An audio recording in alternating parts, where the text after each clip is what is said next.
For the Daily Yonder and Public News Service, this is the news from rural America. President Biden's decision to forgive a portion of student loans is getting a lot of attention from four-year institutions. Community colleges and technical schools are less expensive options, but also are seeing a rise in costs. And we have felt some of that. The cost of supplies, the cost of labor, the cost of managing our campuses and our buildings and our facilities has all increased. Nick Wendell is with the South Dakota Board of Technical Education. He worries what will happen if the underlying cost of higher education is not addressed. We're going to be back in this same position in 5 and 10 years with a huge number of folks in our population that had to incur debt to get a degree. The explosion in online shopping has developers across the country transforming thousands of acres into storage warehouses. But residents in some rural areas are putting up a fight. Anya Slepian has more. New Jersey has largely failed to address sprawling warehouse developments at the state level. That leaves the final decisions to local municipalities, testing the strength of communities' democratic institutions. A vocal group of residents in the agricultural township of Chesterfield say plans to build a 1 million-square-foot warehouse come with environmental and safety concerns, including flooding, traffic, and pollution from heavy-duty trucks.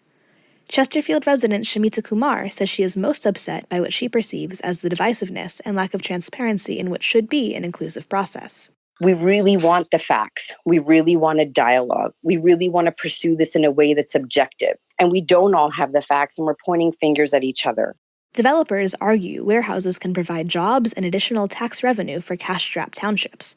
But for residents like Tom Flaherty, it's the question of a small community trying to preserve its identity in the face of big money and outside interests. I just want to state that I oppose the Old York redevelopment plan. I believe warehouses do not reflect the rural character of Chesterfield. I'm Anya Slepian. With America's kids headed back to school, some parents may feel their vacation is just starting, especially after a couple years of spotty in-school attendance. Whether at home or away, Kim Hemmert with the Idaho Children's Trust Fund says caring parents, teachers, and community members are focused on providing healthy environments, and that starts with relationships. Every child really needs one person in their life who is that solid champion for that child, that safe, stable, and nurturing relationship. One way to build trust, Hemmert suggests, is asking them about their favorite summer memory. For the Daily Yonder and Public News Service, I'm Roz Brown. For more rural stories, visit dailyyonder.com.